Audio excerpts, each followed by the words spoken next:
Don't worry about your train. We will get you out of here. I promise you, okay? Okay, I know. I will not let that.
so serious. He's so serious.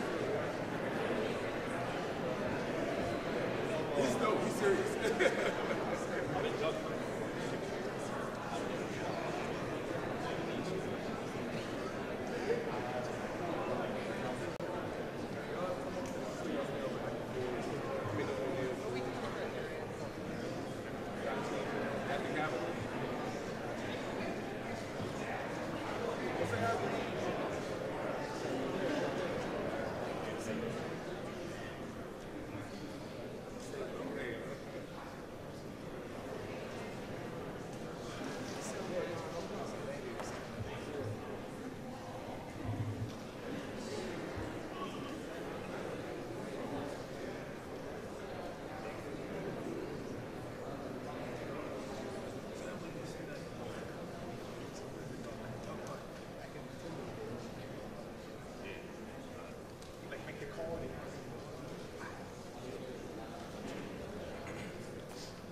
The Select Committee to investigate the January 6th attack on the United States Capitol will be in order. Without objection, the Chair is authorized to declare the committee in recess at any point. Pursuant to House Deposition Authority Regulation 10, the Chair announces the committee's approval to release the deposition material presented during today's hearing. Good morning. Last week, the Select Committee laid out a preview of our initial findings about the conspiracy overseen and directed by Donald Trump to overturn the results of the 2020 presidential election and block the transfer of power, a scheme unprecedented in American history. My colleagues and I don't want to spend time talking about ourselves during these hearings, but as someone who's run for office a few times, I can tell you at the end of a campaign, it all comes down to the numbers. The numbers tell you the winner and the loser. For the most part, the numbers don't lie. But if something doesn't add up with the numbers, you go to court to get resolution. And that's the end of the line. We accept those results. That's what it means to respect the rule of law. That's what it means to seek elective office in our democracy. Because those numbers aren't just numbers, they're votes. They're your votes. They are the will and the voice of the people. And the very least we should expect from any person seeking a position of public trust is the acceptance of the will of the people, win or lose. Donald Trump didn't. He didn't have the numbers, he went to court. He still didn't have the numbers, he lost. But he betrayed the trust of the American people. He ignored the will of the voters. He lied to his supporters and the country. And he tried to remain in office after the people had voted him out, and the courts upheld the will of the people. This morning, we'll tell the story of how Donald Trump lost an election and knew he lost an election, and as a result of his loss, decided to wage an attack on our democracy, an attack on the American people by trying to rob you of your voice in our democracy, and in doing so, lit the fuse that led to the horrific violence of January 6th, when a mob of his supporters stormed the Capitol sent by Donald Trump to stop the transfer of power. Today, my colleague from California, Ms. Lofgren, and our witnesses will detail the Select Committee's findings on these matters. But first, I will recognize our distinguished Vice Chair, Ms. Cheney of Wyoming, for any opening statement she'd care to offer. Thank you very much, Mr. Chairman. Last week, as the chairman noted, our committee began outlining a 7-part plan overseen by President Trump to overturn the 2020 election. Today, we will begin looking at the initial part of that plan, President Trump's effort to convince millions of Americans that the election was stolen from him by overwhelming fraud. A federal court has already reviewed elements of the committee's evidence on this point and said this, quote, "In the months following the election, numerous credible sources from the president's inner circle to agency leadership and statisticians informed President Trump and Dr. Eastman that there was no election fraud," close quote, sufficient to overturn the 2020 presidential election. The court's opinion methodically documents each of the principal reasons for that conclusion, and I would urge all those watching to read it. Today, we will begin to show the American people some of our evidence. Today, you will hear much more from former Attorney General Bill Barr's recorded testimony, and you will hear in greater detail what others in the department told President Trump, that his claims of election fraud were nonsense. You will also hear much more from President Trump's own campaign experts, who had also concluded that his fraud claims could not be supported. Let me focus briefly on just 3 points now. First, you will hear firsthand testimony that the president's campaign advisors urged him to await the counting of votes and not to declare victory on election night. The president understood even before the election that many more Biden voters had voted by mail because President Trump ignored the advice of his campaign experts and told his supporters only to vote in person. Donald Trump knew before the election that the counting of those mail-in ballots in several states would not begin until late in the day and would not be complete for multiple days. This was expected, reported, and widely known. You will also hear testimony that President Trump rejected the advice of his campaign experts on election night and instead followed the course recommended by an apparently inebriated Rudy Giuliani to just claim he won and insist that the vote counting stop, to falsely claim everything was fraudulent. He falsely told the American people that the election was not legitimate. In his words, quote, a major fraud. Millions of Americans believed him. Second, pay attention to what Donald Trump and his legal team said repeatedly about Dominion voting machines. Far-flung conspiracies with a deceased Venezuelan communist allegedly pulling the strings. This was, quote, complete nonsense, as Bill Barr said. President Trump's own campaign advisors, his Department of Justice, and his cybersecurity experts all told him the same thing. Here, for example, is White House lawyer Eric Hirschman. His view was shared by many of the Trump team whom we interviewed.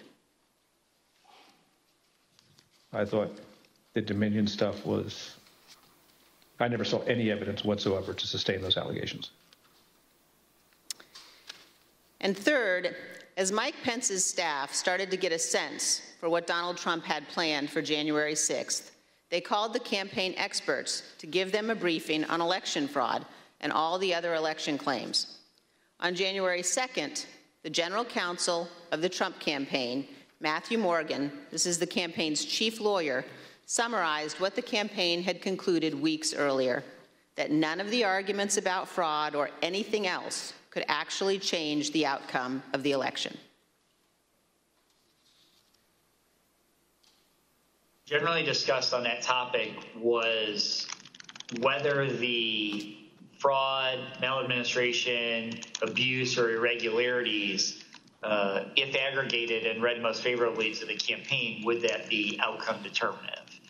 And I think everyone's assessment in the room, at least amongst the staff, Mark Short, myself, and Greg Jacob, was that it was not sufficient to be outcome determinative. As is obvious, this was before the attack on the Capitol. The Trump campaign legal team knew there was no legitimate argument, fraud, irregularities, or anything to overturn the election. And yet President Trump went ahead with his plans for January 6th anyway. Mr. Chairman, hundreds of our countrymen have faced criminal charges. Many are serving criminal sentences because they believed what Donald Trump said about the election, and they acted on it. They came to Washington, D.C. at his request. They marched on the Capitol at his request. And hundreds of them besieged and invaded the building at the heart of our constitutional republic. As one conservative editorial board put it recently, quote, Mr. Trump betrayed his supporters by conning them on January 6th, and he is still doing it.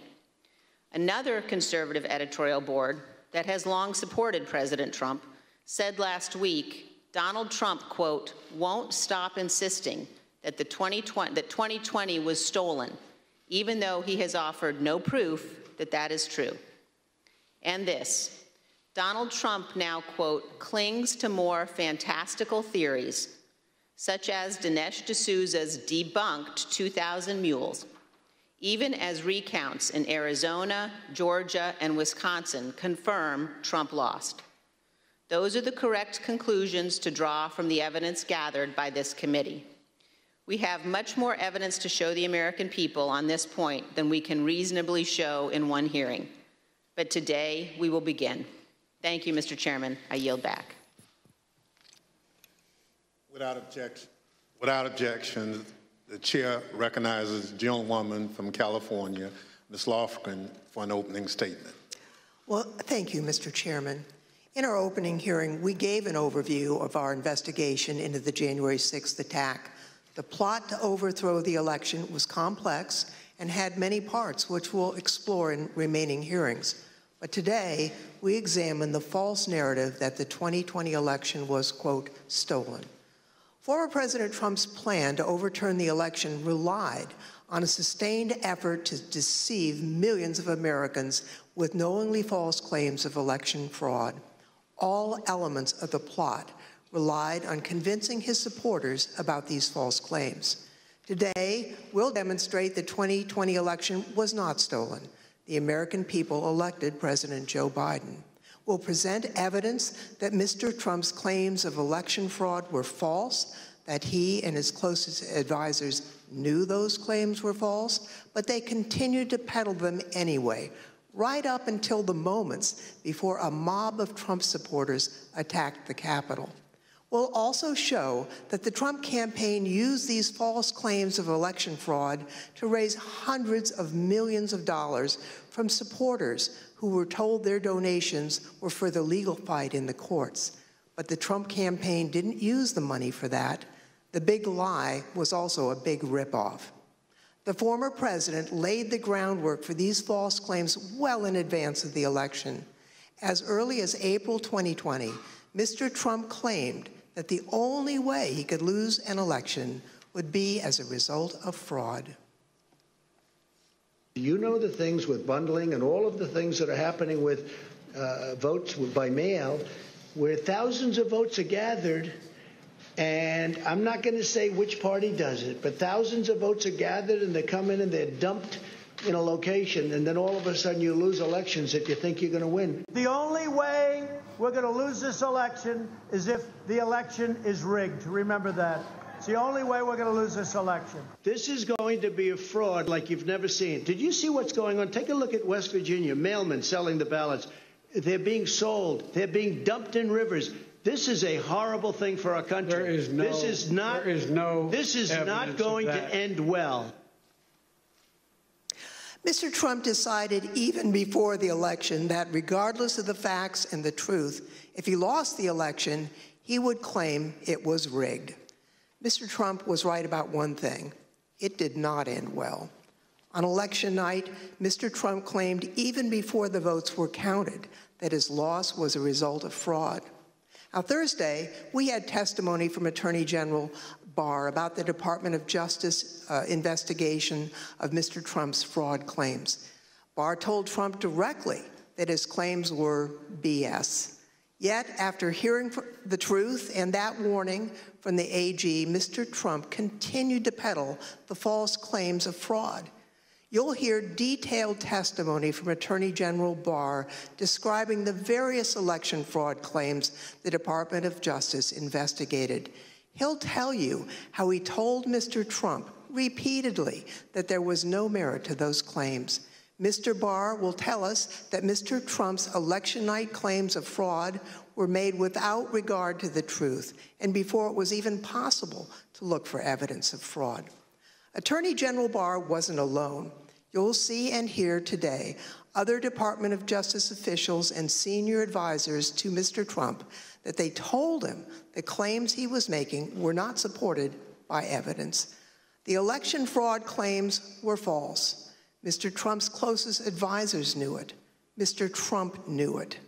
That didn't stop him from pushing the false claims and urging his supporters to, quote, fight like hell, to, quote, take back their country. After he lost the election, various legal challenges were made. You'll hear testimony today from a renowned Republican election litigation lawyer who will explain the normal process by which candidates challenge an election. Rather than accept the results of the election and the decisions of the courts, Mr. Trump pursued a different strategy. He tried to convince the American people the election had been stolen. Many of his supporters believed him, and many still believe him today. The attack on January 6th was a direct and predictable result of Mr. Trump's decision to use false claims of election fraud to overturn the election and to cling to power. Mr. Chairman, I yield back. Thank you very much. I now welcome our first witness. We're joined today by former Fox News politics editor Chris Stilwell. Bill Stepien, President Trump's former campaign manager, was subpoenaed to be here and was in Washington this morning, prepared to testify. Kevin Marino, Mr. Stepien's attorney, is here with us today. Thank you, Mr. Marino, for coming. And he has advised us that Mr. Stepien's wife went into labor this morning. Mr. Stepien unexpectedly had to travel to be with his wife, and we wish him the best.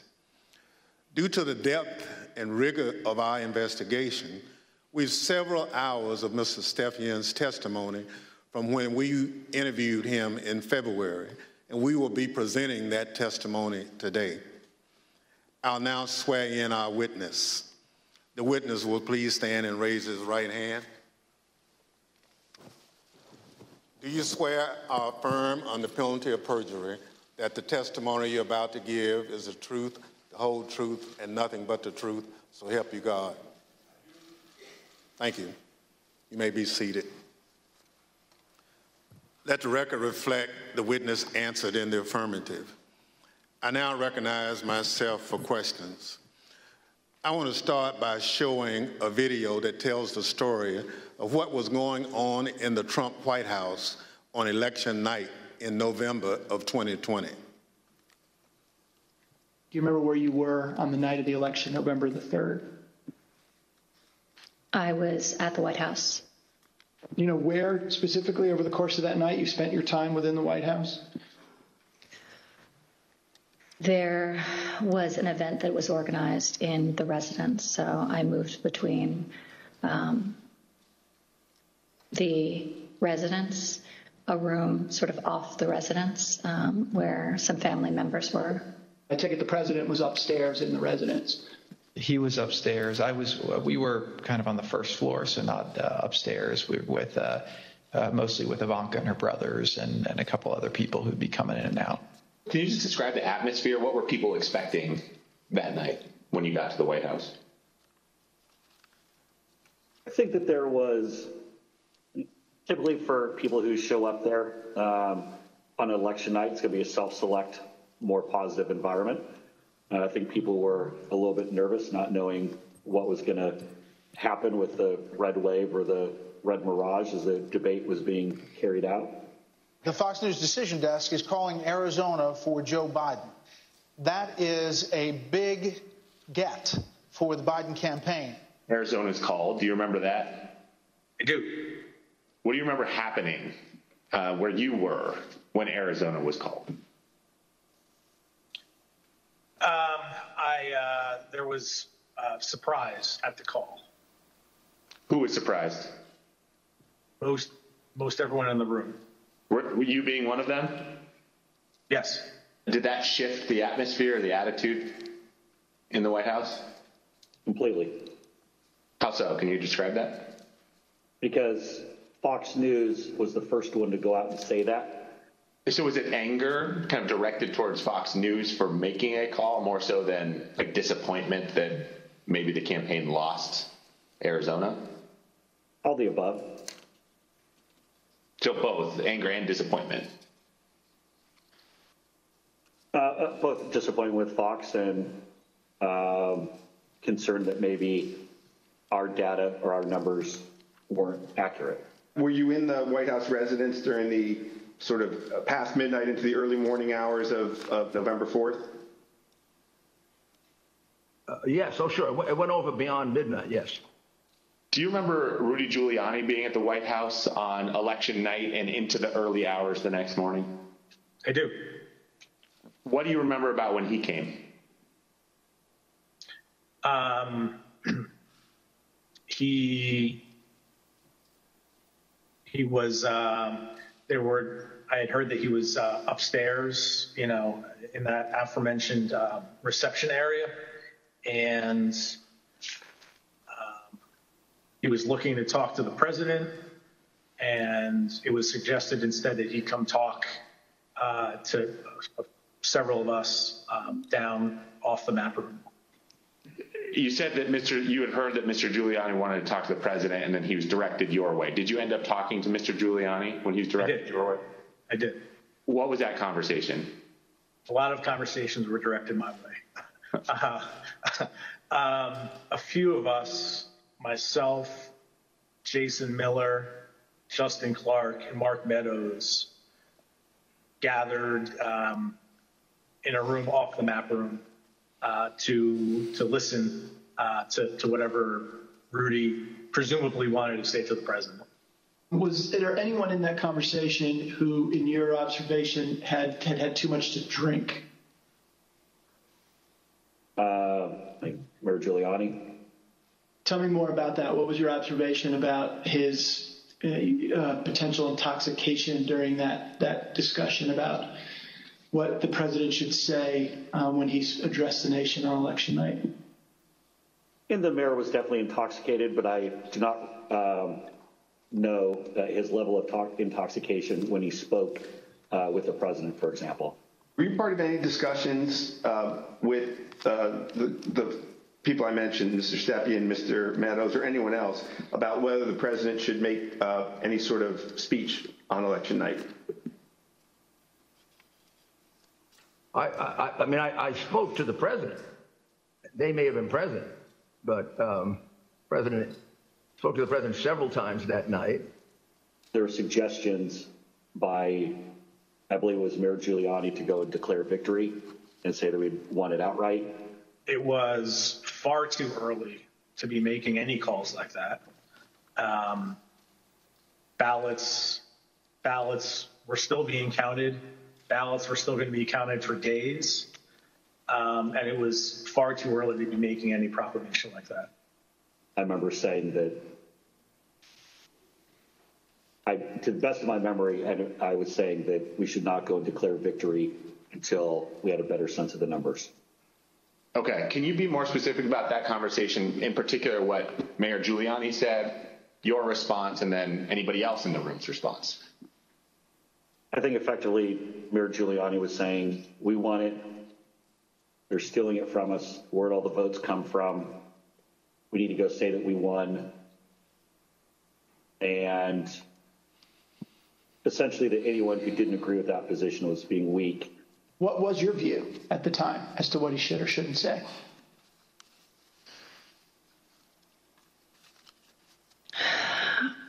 I don't know that I had a firm view as to what he should say in that circumstance. The results were still being counted. It was becoming clear that the race would not be called on election night. My belief, my recommendation was to say that votes were still being counted.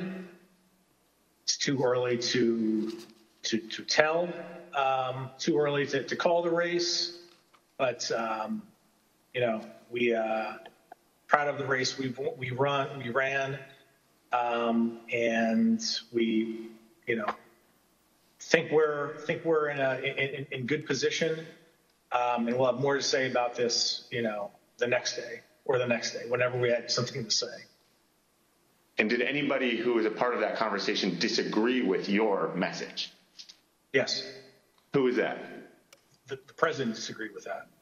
I don't recall the particular words. He thought I was wrong. He told me so, and that they were going to go he was going to go in a different direction. This is a fraud on the American public. This is an embarrassment to our country. We were getting ready to win this election. Frankly, we did win this election.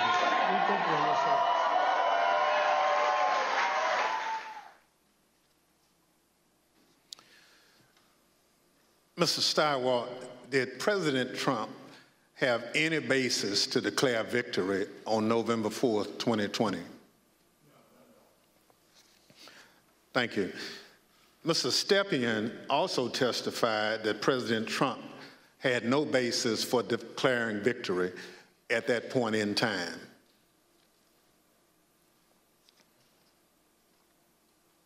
my belief, my recommendation was to say that votes were still being counted. It's too early to tell, too early to call the race, but you know, we proud of the race we ran, and we, you know, think we're in good position, and we'll have more to say about this, you know, the next day or the next day, whenever we had something to say. Thank you. Mr. Stilwell, after the votes were counted, who won the presidential election of 2020? Joseph Robinette Biden, Jr. of the great state of Delaware. Thank you. That's the bottom line. We've had an election. Mr. Trump lost, but he refused to accept the results of the democratic process. Pursuant to Section 5C8 of House Resolution 503, I now recognize the gentlewoman from California, Ms. Lofgren, for questions. Well, thank you, Mr. Chairman. Mr. Stilwell, I'd like you to explain a term that was thrown around a lot during the election, and that's the so-called red mirage. What does that mean? So, in the 40 or 50 years, let's say, that Americans have increasingly chosen to vote by mail or early or absentee, Democrats prefer that method of voting more than Republicans do. So basically, in every election, Republicans win Election Day and Democrats win the early vote. And then you wait and start counting, and it depends on which ones you count first, but usually it's Election Day votes that get counted first. And you see the Republicans shoot ahead, and then the process of bailing and binding and unbinding all those mail-in votes. And some states like Pennsylvania refuse to count the votes first, so you have to wait for all of that to come in. So in every election, certainly a national election, you expect to see the Republican with a lead, but it's not really a lead. When you put together a jigsaw puzzle, it doesn't matter which piece you put in first. It ends up with the same image. So for us, who cares? But that's because no candidate had ever tried to avail themselves of this quirk in the election counting system. We had gone to pains, and I'm proud of the pains we went to make sure that we were informing viewers that this was going to happen, because the Trump campaign and the president had made it clear that they were going to try to exploit this anomaly. And we knew it was going to be bigger because the percentage of early votes was higher, right? We went from about 45% of the votes being early and absentee to, because of the pandemic, that increased by about 50%. So we knew it would be longer, we knew it would be more. So we wanted to keep telling viewers, hey, look, the number that you see here is sort of irrelevant because it's only a small percentage of these votes. So this red mirage, that's really what you expected to happen on election night? Happens every time. Thank you, Mr. Stilwell. Now, I'd like to play a clip of Attorney General Bill Barr, who also explains what was expected to happen on election night. Right out of the box on election night, the president claimed that there was major fraud underway. I mean, this happened, as far as I could tell, before there was actually any potential of looking at evidence. And it seemed to be based on the dynamic that at the end of the evening, a lot of Democratic votes came in, which changed the vote counts in certain states. And that seemed to be the basis for this broad claim that there was major fraud. And I didn't think much of that because people had been talking for weeks, and everyone understood for weeks that that was going to be what happened on election night. Mr. Stepien obviously could not be with us today, and it's proper for him to be with his wife as they welcome their child.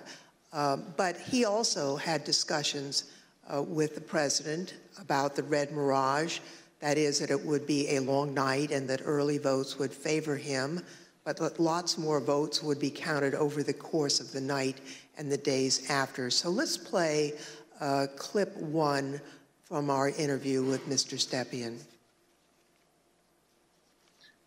I recounted back to that conversation with him, in which I said, just like I said in 2016 was going to be a long night, I told him in 2020 that, it was going to be a process again, as, the early returns are going to be, positive, and we're going to, be watching the returns of ballots as, they rolled in thereafter.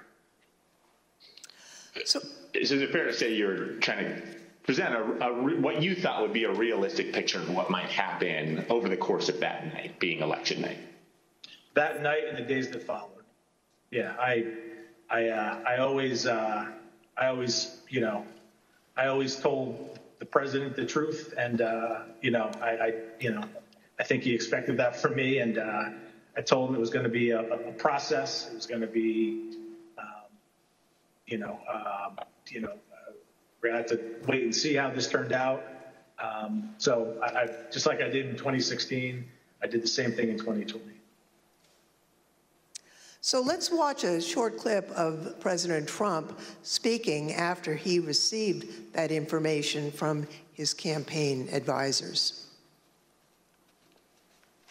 We want all voting to stop. We don't want them to find any ballots at 4 o'clock in the morning and add them to the list. So when former President Trump said that, it contradicted what his advisors had warned would happen. We all know that mail-in ballots played an important role in the 2020 election. However, President Trump continuously discouraged mail-in voting.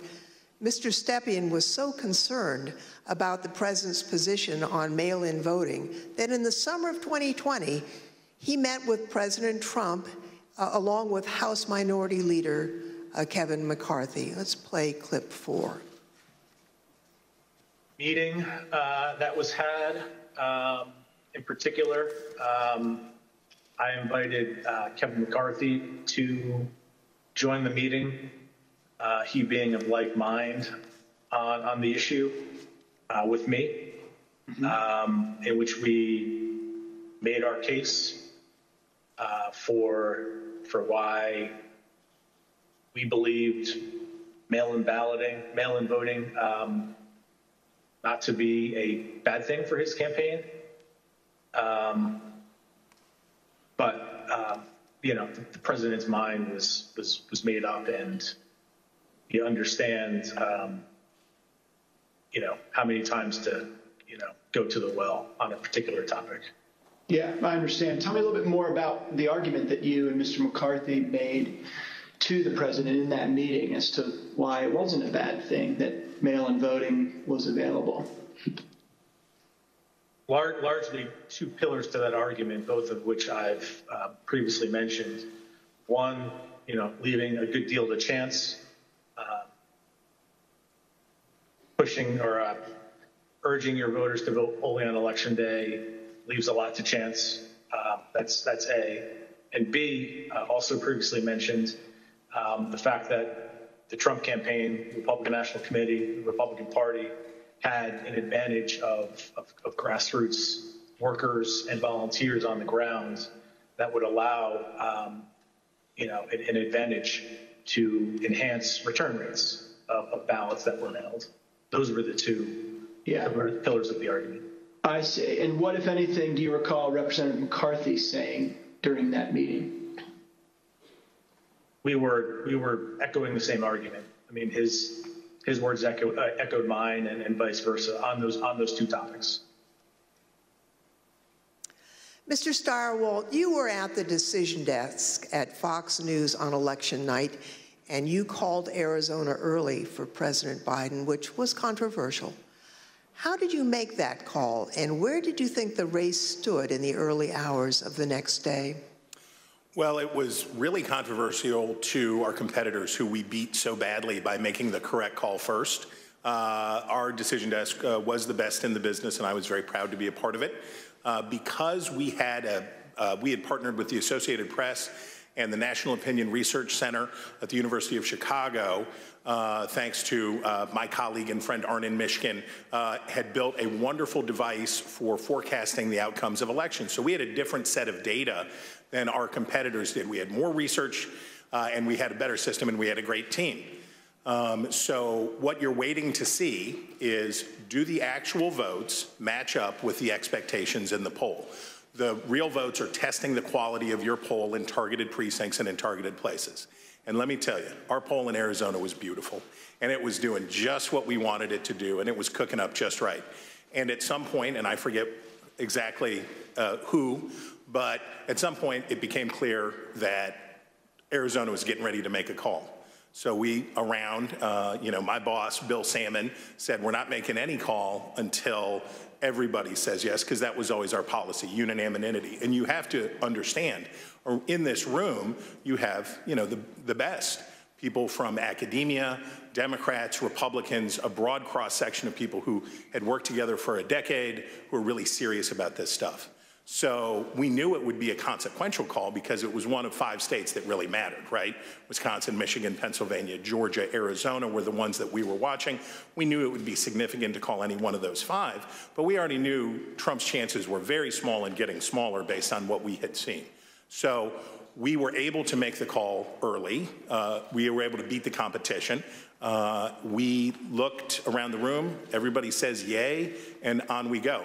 And by the time we found out how much everybody was freaking out and losing their minds over this call, we were already trying to call the next state. We had already moved on. We were to Georgia, we were to North Carolina, we were looking at these other states. So we thought we were pleased, but not surprised. I see. After the election, as of November 7th, in your judgment, what were the chances of President Trump winning the election? After that point? Yes. None. I mean, I guess it's always possible that you could have, a truckload of ballots be found somewhere, I suppose. But once you get into this space, ahead of today, I thought about what are the largest margins that could ever be overturned by a recount, and the kind of stuff that we heard Mike Pence talking about, sounding like a normal Republican that night when he said, we'll keep every challenge. Nothing like that. In a recount, you're talking about hundreds of votes. When we think about calling a race, one of the things that we would think about is it outside the margin of a recount?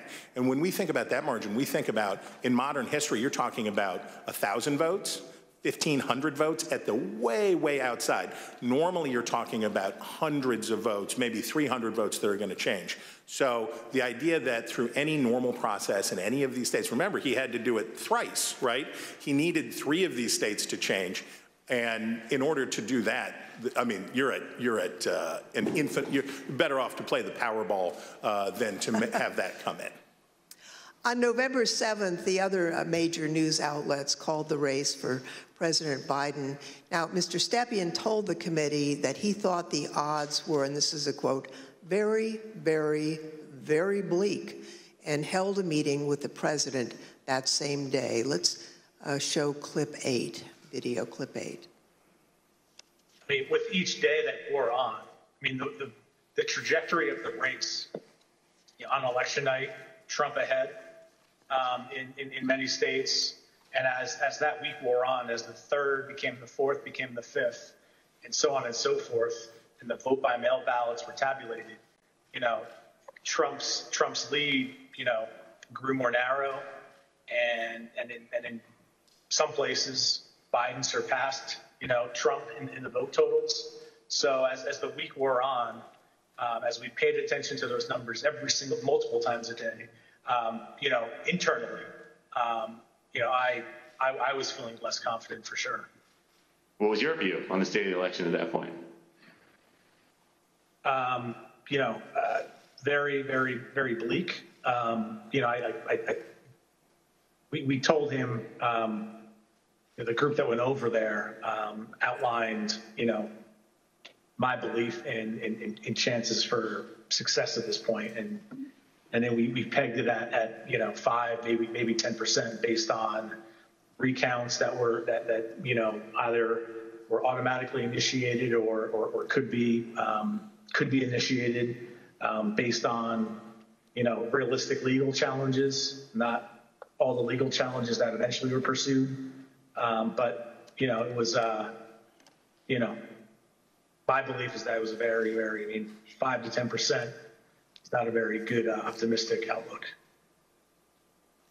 Now, as President Trump and others continued to claim that the election was stolen, there were lawyers who were a part of the campaign lawyers, who were responsible for investigating the fraud claims.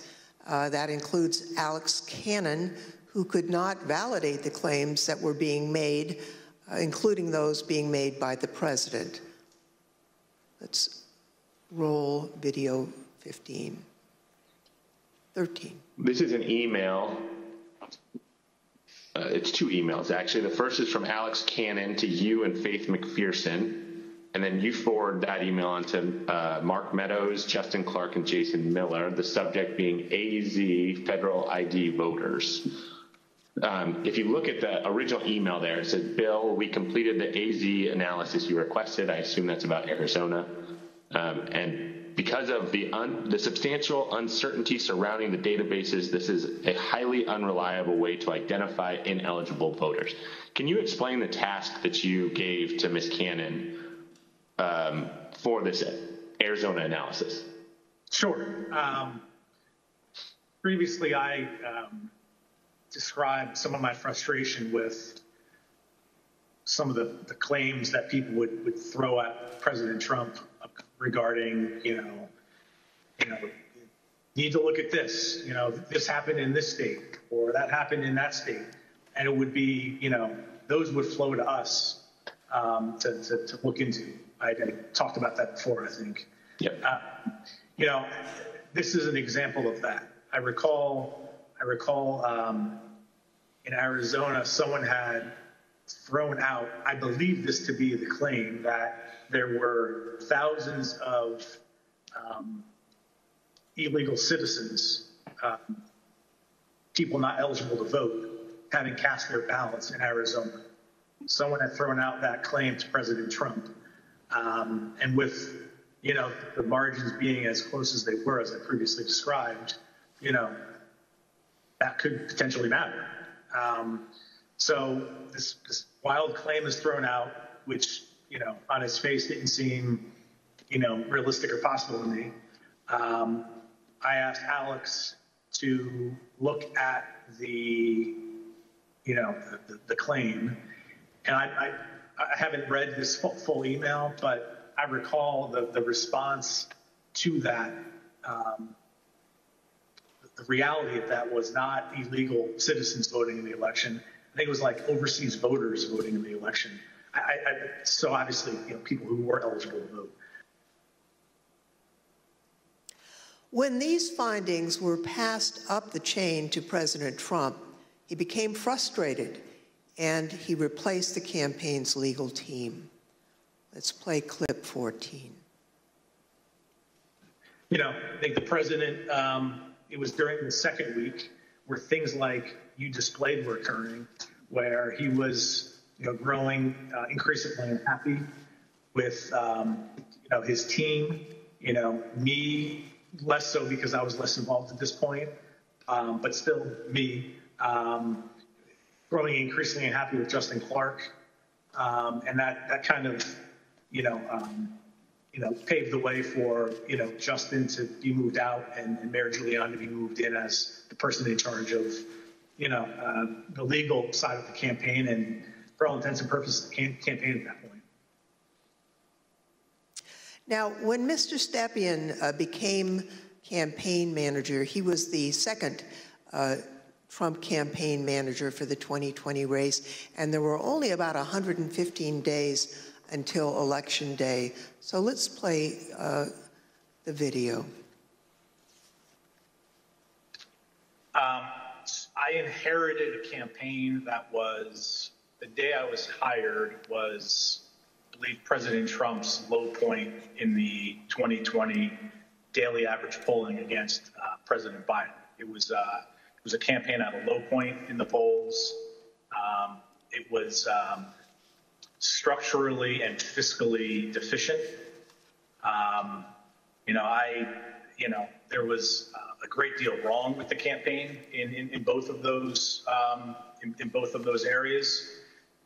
So most of my day spent fixing what, and I think I took over with 115 days left in the campaign. Most of my time was spent fixing the things that could be fixed with 115 days left in the campaign. Now, Mr. Stepien has been in the campaign field for a long time, and he worked for lots of different candidates and campaigns. He testified to this committee about his concerns given the claims that Mr. Giuliani and Ms. Powell and their team were making publicly. Let's play clip 15. Okay, and was it important for you, Mr. Stepien, to sort of pull back just for your own professional reputation? You didn't want to be associated with some of what you were hearing from the Giuliani team and others that sort of stepped in the wake of your departure? I didn't mind being categorized. There were two groups of, we called them kind of my team and Rudy's team. I didn't mind being characterized as being part of Team Normal, as reporters, kind of started to do around that point in time. I said, hours ago, early on that, I've been doing this for a long time, 25 years, and I've spanned, political ideologies from Trump to McCain to Bush to Christie, and, I can work under a lot of circumstances for a lot of varied, candidates and politicians, but a situation where, and I think along the way I've built up a pretty good, I hope, a good reputation for being honest and professional, and I didn't think what was happening was necessarily honest or professional at that point in time. So that led to me stepping away. So the president did get rid of Team Normal, and I'd like to play a clip showing that the president found the people he needed to perpetuate his claims of fraud. They saw a big truck bringing in 100,000 ballots in garbage cans, in waste paper baskets, in cardboard boxes, and in shopping baskets. And every single one of them was for Biden because they were being notified by Smartmatic in Frankfurt that Biden was way behind and they better come up with a lot more ballots. And we can prove every single thing I just said. If you gave me the paper ballots, I could probably turn around each one of these states. I'm absolutely convinced if you let me examine each one of those ballots, I'd pull out enough that were fraudulent that it would shake the hell out of the country. It can set and run an algorithm that probably ran all over the country to take a certain percentage of votes from President Trump and flip them to President Biden, which we might never have uncovered had the votes for President Trump not been so overwhelming in so many of these states that it broke the algorithm. I remember that one of the things Mark said at some point was, you can't show an actual vote was flipped, which I found at the time to be a remarkable assertion because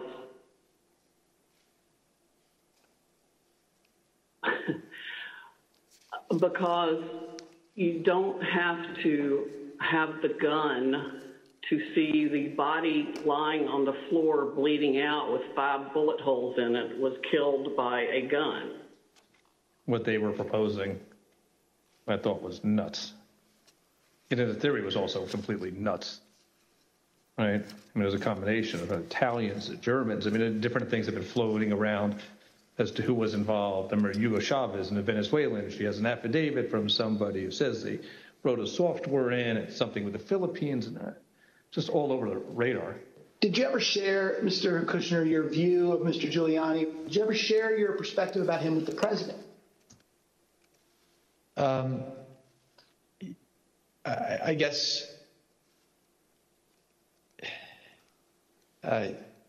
yes. Tell me what you said. Basically, not the approach I would take if I was you. Okay. And how did he react? How did President Trump react when you shared that view with him? We said, I have confidence in Rudy. I think I had conversations with probably all of our counsel who are signed up to assist on Election Day as they disengaged with the campaign. the general consensus was that the law firms were not comfortable making the arguments that Rudy Giuliani was making publicly.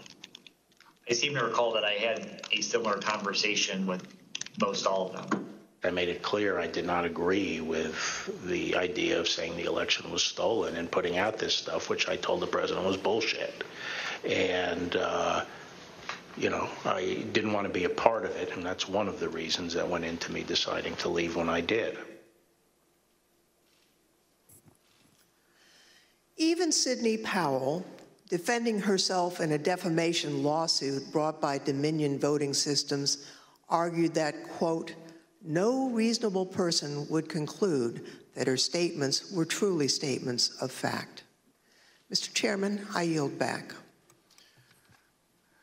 I thank the witness for joining us today. The first panel is now dismissed.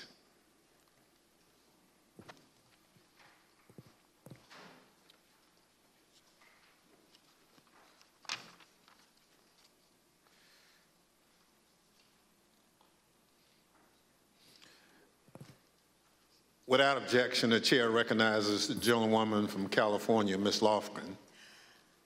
Thank you, Mr. Chairman.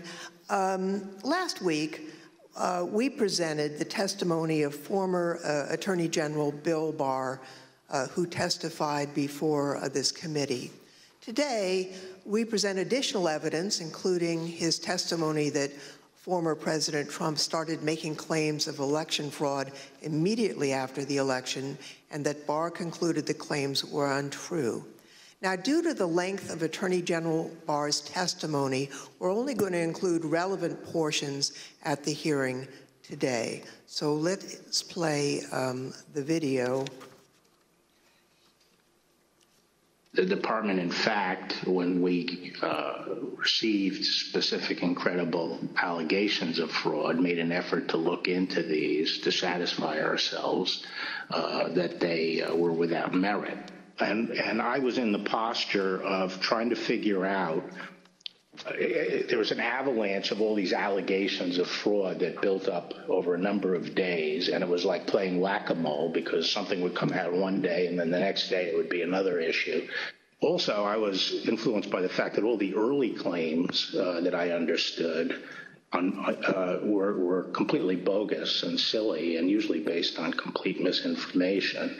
And so I didn't consider the quality of claims right out of the box to give me any feeling that there was really substance here. For the first time since the election, the Attorney General spoke personally with the President on November 23rd, and this was at the White House. Let's play the video, please. So on November 23rd, I hadn't spoken to the President since the election, and in fact, as I said, since the middle of October, roughly. And it was a little getting awkward because obviously he had lost the election and I hadn't said anything to him. And so Cipollone said, I think it's time you come over here. And so I came over to meet with the President in the Oval Office, and Meadows and Cipollone were there. And the President, and this is leading up to this conversation with Kushner, the President said there had been major fraud and that as soon as the facts were out, the results of the election would be reversed.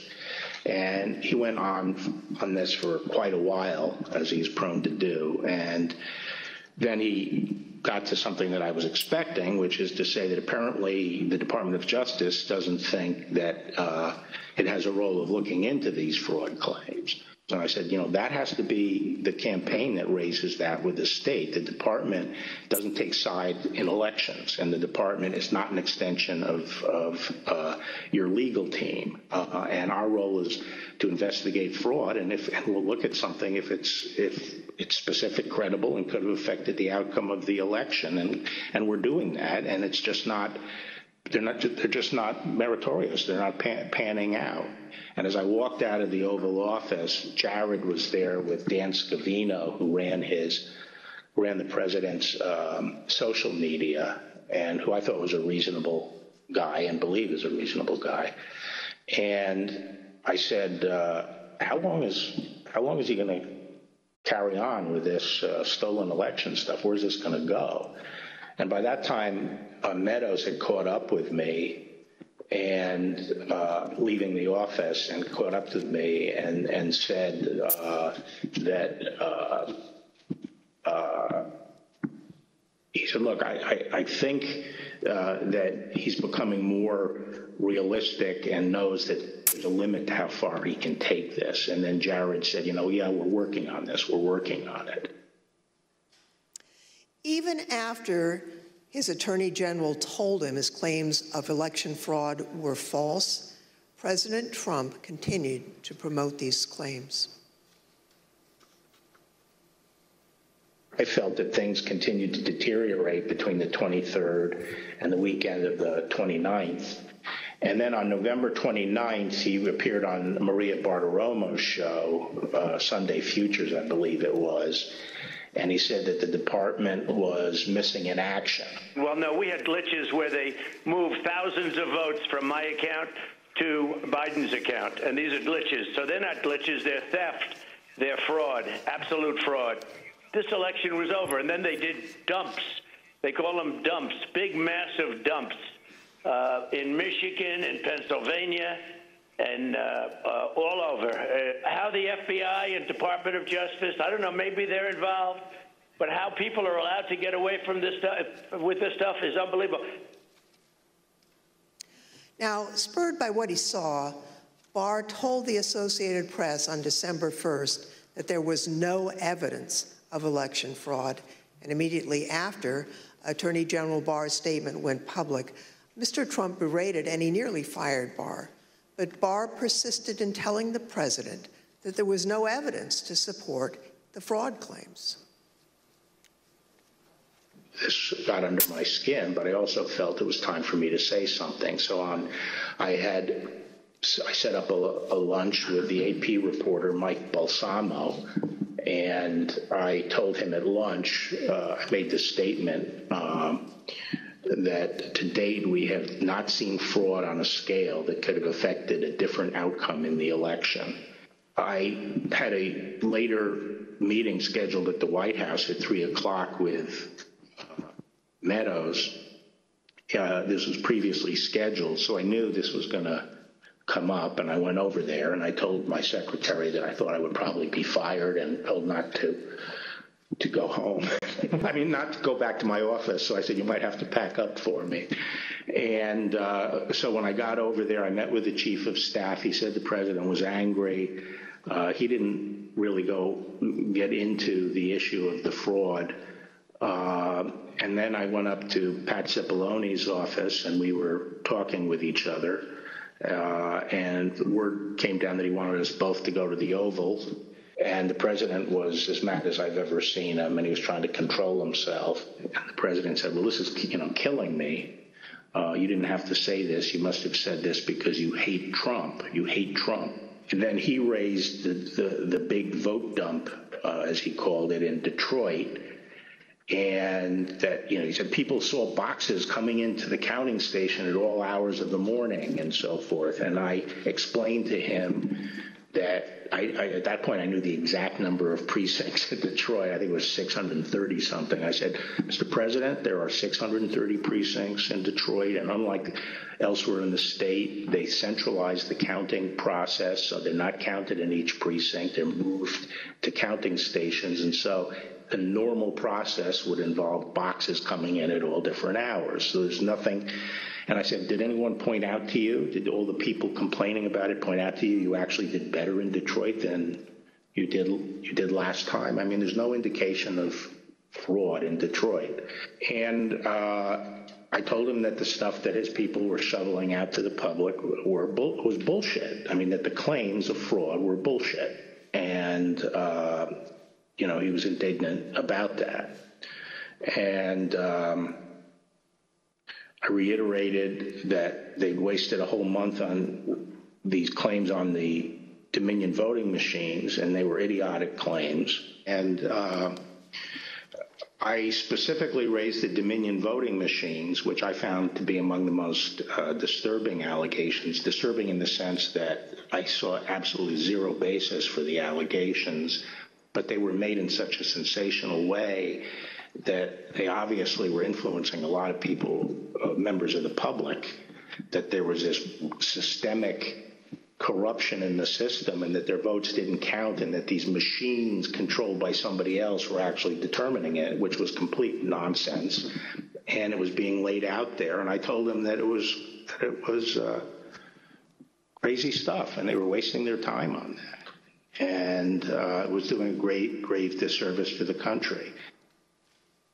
Okay, so the very next day, the president released a video rehashing some of the very same claims that his chief law enforcement officer had told him were, quote, nonsense. Here's an example. This is Michigan.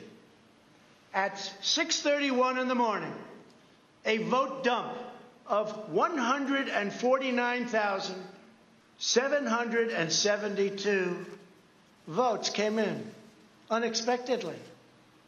We were winning by a lot. That batch was received in horror. We have a company that's very suspect. Its name is Dominion. With the turn of a dial or the change of a chip, you can press a button for Trump and the vote goes to Biden. What kind of a system is this?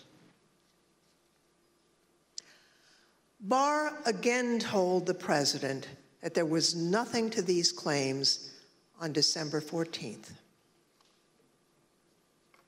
When I walked in, sat down, he went off on a monologue saying that there was now definitive evidence involving fraud through the Dominion machines.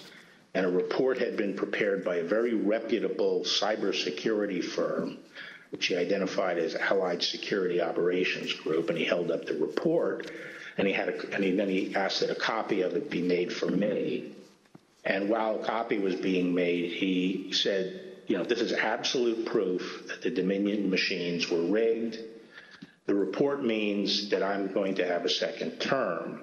And then he gave me a copy of the report. And as he talked more and more about it, I sat there flipping through the report and looking through it. And to be frank, it looked very amateurish to me. Didn't have the credentials of the people involved, but I didn't see any real qualifications. And the statements were made very conclusory, like, you know, these machines were designed to, you know, engage in fraud or something to that effect, but I didn't see any supporting information for it.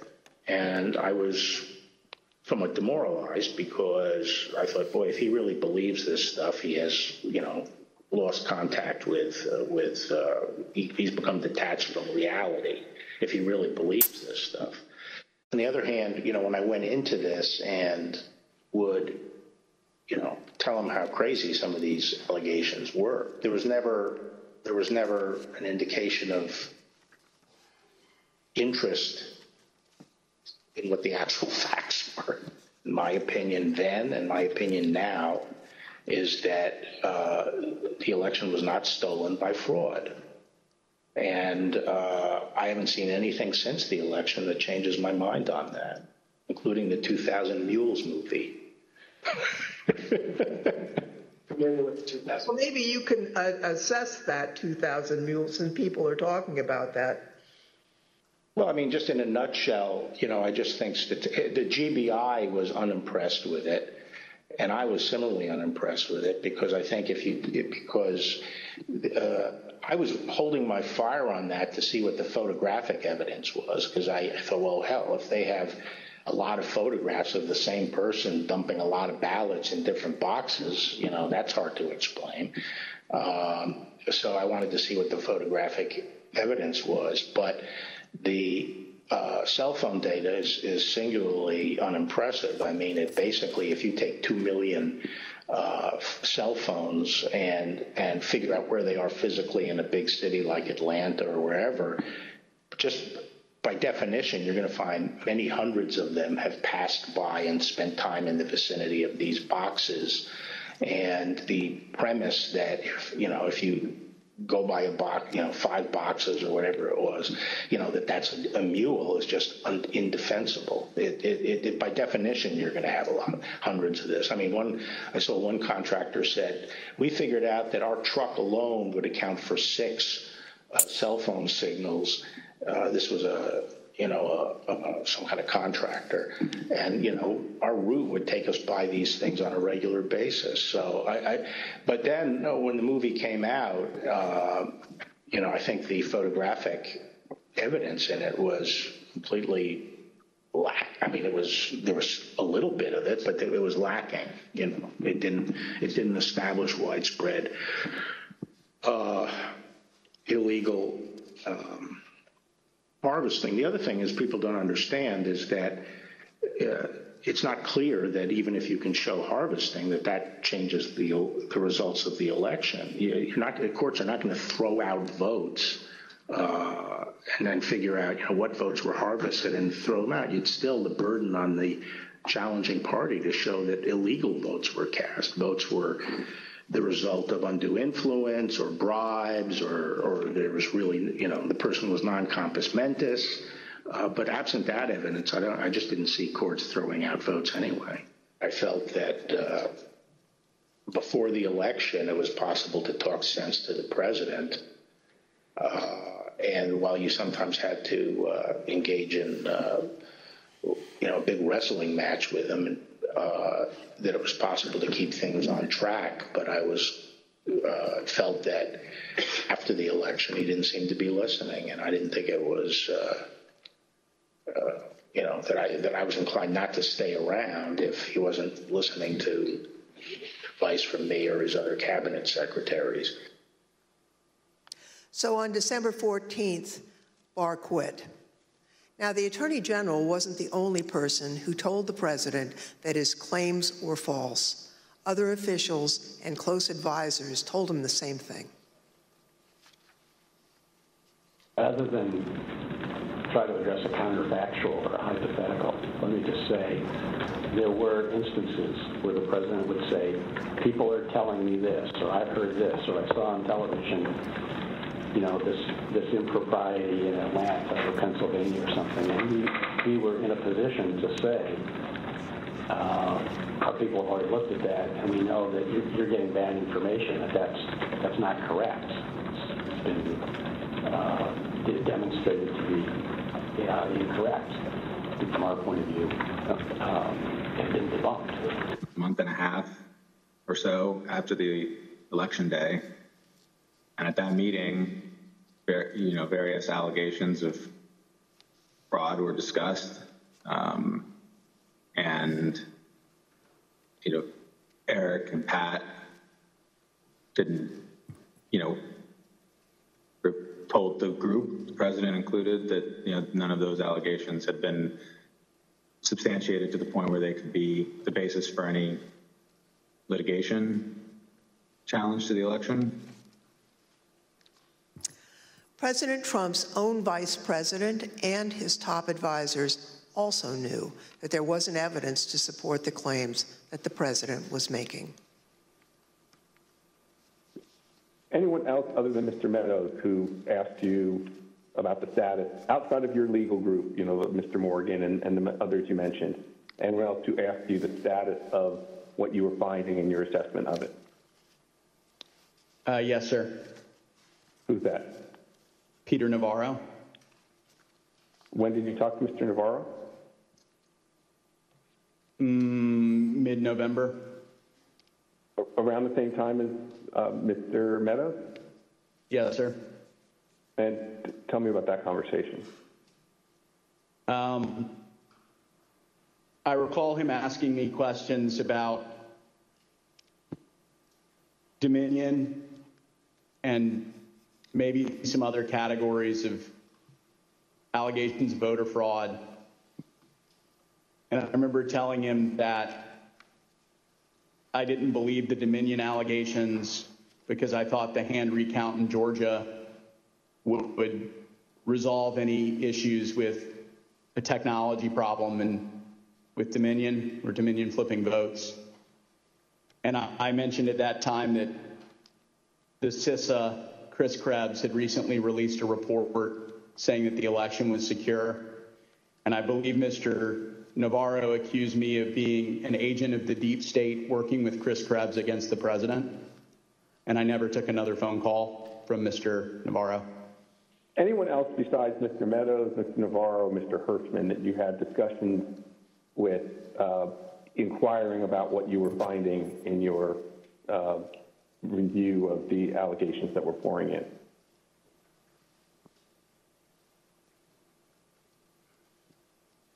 I believe I had about a 15-second conversation with the vice president about it as well. When was that? During one of the visits to the White House.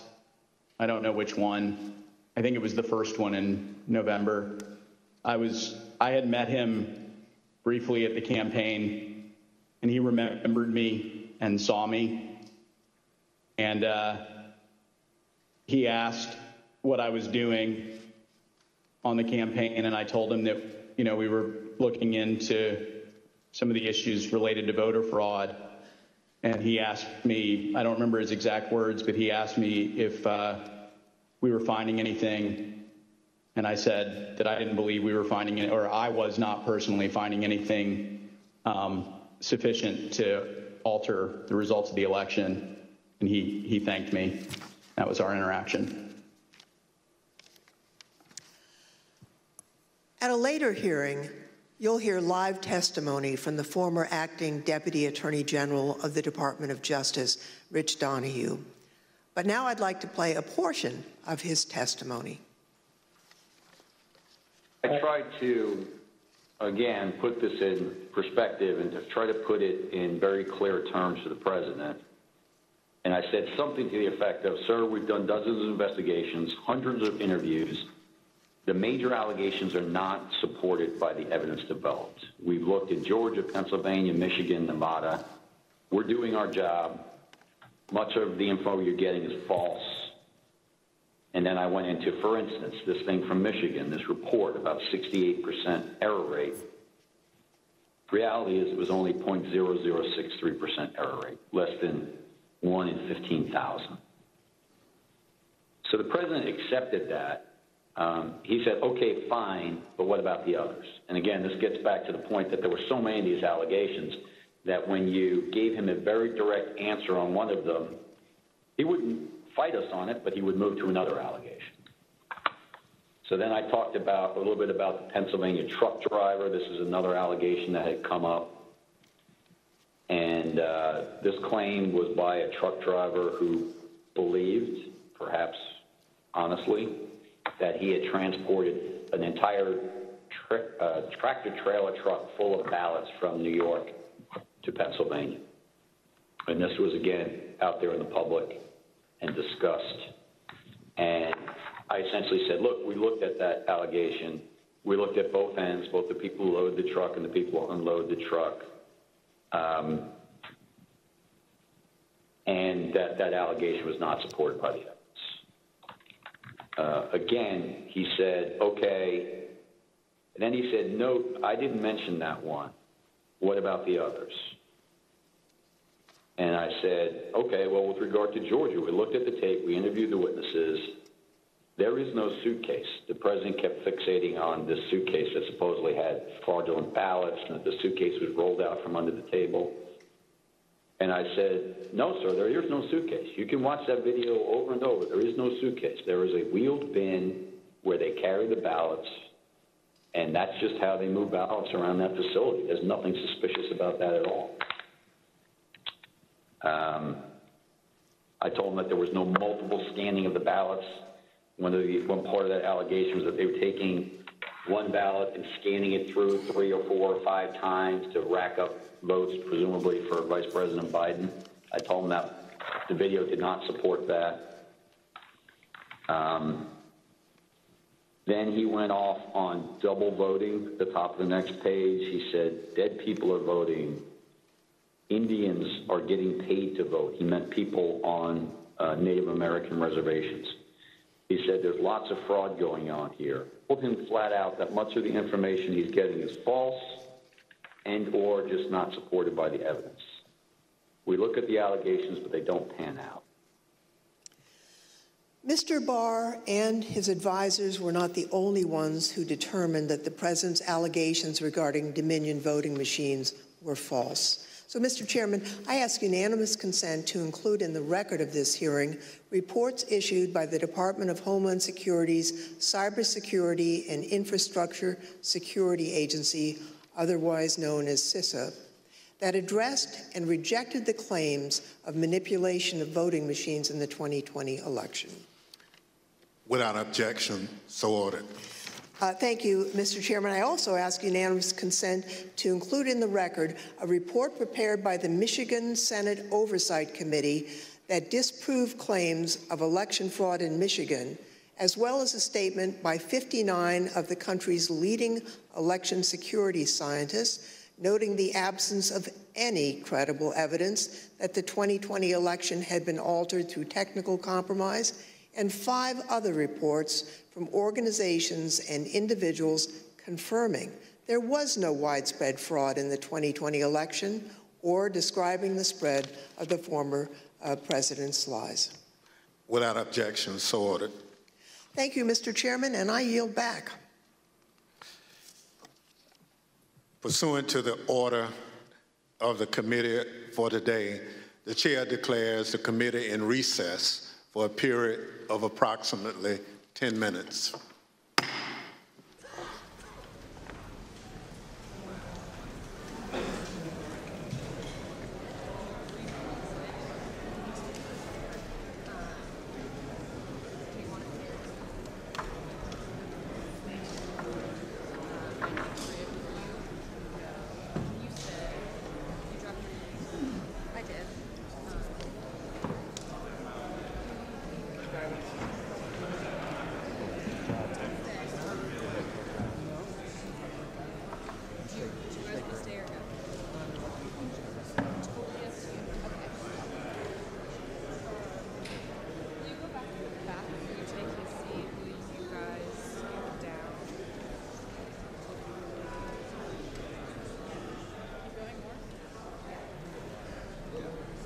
I'm going to stay. I'm just going to go to Greg Sebastian.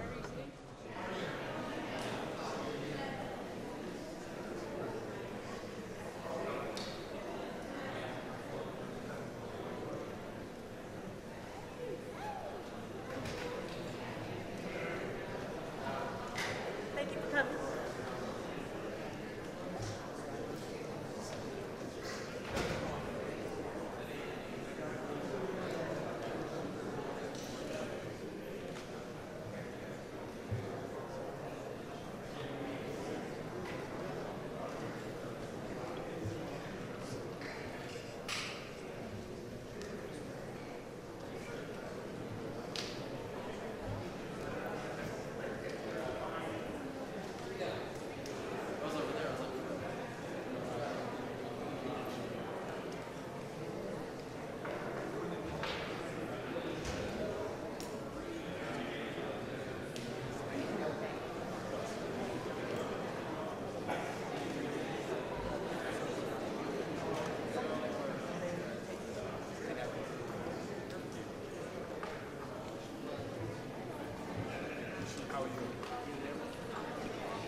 Yeah, nah, no, he called me.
Committee will be in order.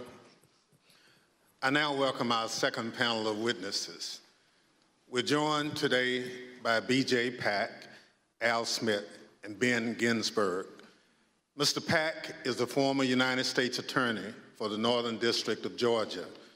Mr. Smith is a former city commissioner for the city of Philadelphia, where he served for more than 10 years. Mr. Ginsberg is one of the leading election law attorneys in the country and has represented Republican presidential candidates in election litigation dating back to 2000, where he represented George W. Bush in the Bush v. Gore litigation. I will now swear in our witnesses.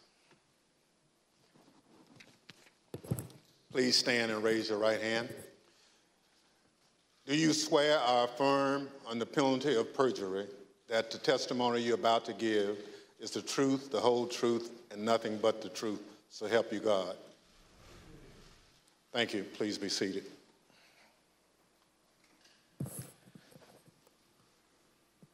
Let the record reflect the witnesses answered in the affirmative. Pursuant to Section 5C8 of House Resolution 503, I now recognize the gentlewoman from California, Ms. Lofgren, for questions. Thank you, Mr. Chairman. Before the break, I think you all heard Mr. Barr and Mr. Donahue talk about the false claims that Mr. Trump and his supporters made about suitcases of fake ballots in Georgia. We have a witness here today who thoroughly investigated that issue. Mr. Pack, I want to thank you for appearing before us today. You were appointed by President Trump to serve as the U.S. Attorney for the Northern District of Georgia, and you served from 2017 until January of 2021. You were the lead federal prosecutor there and worked for the Department of Justice under then Attorney General Bill Barr. Now, were you ever asked by Attorney General Barr to investigate claims of voter fraud in the 2020 election? And if so, what were those claims? Thank you, Congressman Lofgren. Thank you for the question. Approximately December 4th, I believe, of 2020, Attorney General Barr and I had a conversation about an unrelated case to the case at issue. At the end of the conversation, Mr. Barr had asked me if I had seen a certain videotape that was being reported in the news where Mr. Giuliani, in a Senate subcommittee hearing that was held the day before, May 3rd, showed a videotape of a purportedly a security tape at the State Farm Arena in Atlanta, which is also in Fulton County in the city of Atlanta. Yes. At the time, Mr. Barr asked me that he had made a public statement that he had not seen any widespread election fraud that would question the outcome of the election. And because of the videotape and the serious allegation that Mr. Giuliani was making with respect to the suitcase full of ballots purported in the video, he asked me to find out what I could about it, because he had envisioned that in some days after our call that he was going to go to the White House for a meeting, and then that issue might come up. He asked me to make it a priority to get to the bottom of, to try to substantiate the allegation made by Mr. Giuliani. Thank you. I understand the Georgia Secretary of State's office investigated those State Farm Arena allegations and didn't find any evidence of fraud. What did you find when your office conducted its own investigation? We found that the suitcase full of ballots, the alleged black suitcase that was being seen pulled from under the table, was actually an official lockbox where ballots were kept safe. We found out that there was a mistake in terms of a misunderstanding that they were done counting ballots or tallying ballots for the night, and the partisan watchers that was assigned by each of the respective parties were announced to send home. But once they realized the mistake, someone from the Secretary of State's office had indicated that, no, we're not done for the night. You need to go ahead and continue counting. So once they packed up the lockbox full of ballots, they brought back the official ballot box again and continue to tally the ballots from the lockbox. Unfortunately, during the Senate hearing, Mr. Giuliani only played a clip that showed them pulling out the official ballot box from under the table and referring to that as a smoking gun of fraud in Fulton County. But in actuality, in review of the entire video, it showed that that was actually an official ballot box that was kept underneath the tables. And then we saw them pack up because of the announcement that they thought they were done for the night. And then once the announcement was made that you should continue counting, they brought the ballot box back out and they continued to count. The FBI interviewed the individuals that are depicted in the videos that purportedly were double, triple counting of the ballots, and determined that nothing irregular happened in the counting, and the allegations made by Mr. Giuliani were false. Thank you very much. I'd like to play again a testimony from Mr. Donahue, who appeared before the committee before today. Mr. Donahue, we talked at some length about whether or not the White House or the president was informed about the Antrim report. On the results of the investigations, the interviews that have gone on Fulton County, how would those results have been communicated to the White House, to the president? I don't know how they were initially communicated. I do know that they came up in subsequent conversations with the president, and Dag Rose and I essentially told him we looked into that, and it's just not true. Okay, so he was informed. I told the president myself that several times in several conversations, that these allegations about ballots being smuggled in a suitcase and run through the machine several times, it was not true. That we looked at the video, we interviewed the witnesses, it was not true. Mr. Pack, after you left the U.S. Attorney's Office on January 4th, 2021, did the next U.S. Attorney there, I think Mr. Trump's personal pick, Bobby Christine, did he investigate any remaining claims of fraud? And if so, did he find any evidence that supported the president's claims of voter fraud? It is my understanding that Mr. Christine continued any investigations that were pending at the time of my departure, but he was unable to find any evidence of fraud that affected the outcome of the election. So after investigating the president's and Mr. Giuliani's claims about voter fraud in Georgia, is it your view today that there was no evidence of widespread fraud sufficient to undermine confidence in the outcome of the election in Georgia? That is correct. Thank you, Mr. Pack. And I want to thank you also for the service that you've given to our country. We appreciate that. Next, I'd like to turn to President Trump's false allegations about election integrity in Philadelphia. The Attorney General discussed these allegations at some length. You know, the idea, the president has repeatedly suggested that there was some kind of outpouring of unexpected votes in inner city areas like Philadelphia as recently as January 13th when he walked off the NPR set. He was asked by the interviewer, what's your evidence of fraud? And he said more people voted in Philadelphia than there were voters. And that was absolute rubbish. The turnout in Philadelphia was in line with the state's turnout. And in fact, it was not as impressive as many suburban counties. And there was nothing strange about the Philadelphia turnout. It wasn't like there was all these unexpected votes that came out in Philadelphia. So, I think once you actually look at the votes and then there's an obvious explanation. For example, in Pennsylvania, Trump ran weaker than the Republican ticket generally. He ran weaker than two of the state candidates. He ran weaker than the congressional delegation running for federal Congress, and he ran weaker than the Republican, I think.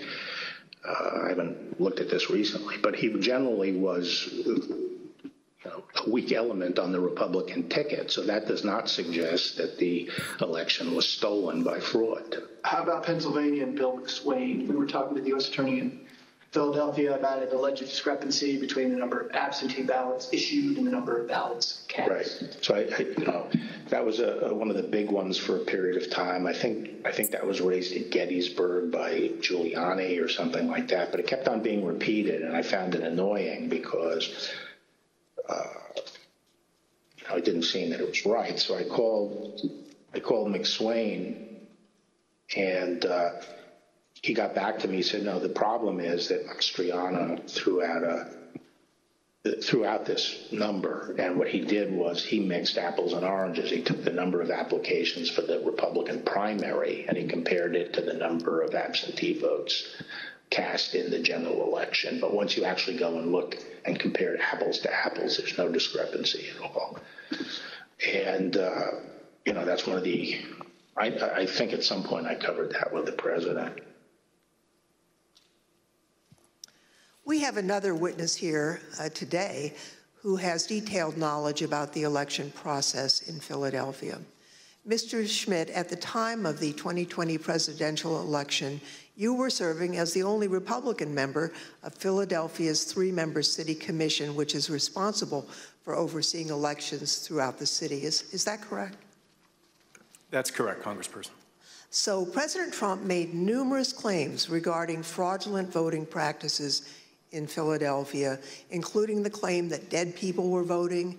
In fact, Mr. Giuliani told Pennsylvania state legislators that 8,000 dead people voted in Pennsylvania. You investigated those claims of voter fraud. Can you tell us what you found? Not only was there not evidence of 8,000 dead voters voting in Pennsylvania, there wasn't evidence of 8. We took seriously every case that was referred to us, no matter how fantastical, no matter how absurd, and took every one of those seriously, including these. As it turns out, even Mr. Trump's campaign lawyers knew that the dead voter claims weren't valid. I guess the crooks in Philadelphia are disappointed in this. They only submitted 8,021 ballots from dead people, mail-in ballots for dead people. It's probably easier for dead people to submit mail-in ballots than it is to vote in person. Rudy was, at this stage of his life, and the same ability to manage things at this level or not. And obviously, I think Bernie Kerik publicly said it. They never proved the allegations that they were making, and they were trying to develop. Mr. Schmidt, on November 11th, 2020, President Trump tweeted about you, saying, and here's a quote, "A guy named Al Schmidt, a Philadelphia commissioner and so-called Republican, or rhino, is being used big time by the fake news media to explain how honest things were with respect to the election in Philadelphia. He refuses to look at a mountain of corruption, dishonesty. We win." As a result of that tweet and the CNN interview you gave where you stated the dead voter claims in Pennsylvania were false, you and your staff were subjected to disturbing threats. Can you tell us about that? The threats prior to that tweet, and on some level it feels almost silly to talk about a tweet, but we can really see the impact that they have, because prior to that, the threats were pretty general in nature. Corrupt election officials in Philadelphia are going to get what's coming to them. You're what the Second Amendment is for. You're walking into the lion's den, all sorts of things like that. After the president tweeted at me by name, calling me out the way that he did, the threats became much more specific, much more graphic, and included not just me by name, but included members of my family by name, their ages, our address, pictures of our home, just every bit of detail that you could imagine. That was what changed with that tweet. Behind me are redacted threats that you received, that you provided to the committee. Now, we redacted portions of the text to protect your family. Mr. Schmidt, I think I speak for all of my colleagues when I say we are deeply sorry for what you and your loved ones have been through. And I also want to thank you for your service to your country and for standing up for the rule of law. I want to thank both Mr. Pack and Mr. Schmidt for their service, their testimony, and for standing up for the rule of law. Now I'd like to turn to another subject. The courts in our country provide a legitimate venue for campaigns to challenge what they view as irregular election practices. Now, courts have the final say on how the law applies to those challenges. We have a renowned legal expert here to address the Trump campaign's activities in court. Mr. Ginsburg, you've spent your entire career representing Republicans in election-related litigation. You served as the National Counsel on Republican presidential campaigns in 2000, in 2004, and in 2012. You played a key role in the 2000 Florida recount that led to the Supreme Court's decision in Bush v. Gore. You served as the co-chair of the Presidential Commission on Election Administration. I think it's fair to say you're the most prominent Republican lawyer who's litigated in the election field. Now, you've analyzed the Trump campaign's litigation pretty carefully. What's the normal process for post-election litigation? How is the Trump campaign's different from the kinds of post-election litigation you've been involved in and know about? In the normal course of things, any campaign on the night of the election and the days after will do a couple of different things. One is that they'll analyze precinct results to look for abnormalities in the results, and they'll send people to those precincts to ask more questions. Secondly, all campaigns will have poll watchers and poll workers and observers in the polling place. And so campaigns will talk to those people if they saw any irregularities that could cause problems in the election. Now, the Trump campaign talked pre-election about having 50,000 poll workers. So presumably, they did have eyes on the ground in all these places. And so in the normal course of things, a campaign will analyze the reports that come in. Trump campaign had a couple of basic problems, however. Number one, the 2020 election was not close. In 2000, that was 537 and close. In this election, the most narrow margin was 10,000 and something in Arizona, and you just don't make up those sorts of numbers in recounts. And when the claims of fraud and irregularities were made, you've heard very compelling testimony from Mr. Stepien, from Matt Morgan, from Alex Cannon about those claims and how they didn't believe them. And so that put the Trump campaign on sort of a process of bringing cases without the actual evidence that you have to have in which the process is designed to bring out. So are you aware of any instance in which a court found the Trump campaign's fraud claims to be credible? No, there was never that instance. In all the cases that were brought, and I've looked at the more than 60 that include more than 180 counts, and no, the simple fact is that the Trump campaign did not make its case. The Select Committee has identified 62 post-election lawsuits filed by the Trump campaign and his allies between November 4th, 2020 and January 6th, 2021. Those cases resulted in 61 losses and only a single victory, which actually didn't affect the outcome for either candidate. Despite those 61 losses, President Trump and his allies claim that the courts refused to hear them out, and as a result, they never had their day in court. Mr. Ginsburg, what do you say about the claims that Mr. Trump wasn't given an opportunity to provide the evidence they had of voter fraud? In fact, did they have their day in court? They did have their day in court. About half of those cases that you mentioned were dismissed at the procedural stage for a lack of standing. The proper people didn't bring the case, or there wasn't sufficient evidence and it got dismissed on a motion to dismiss.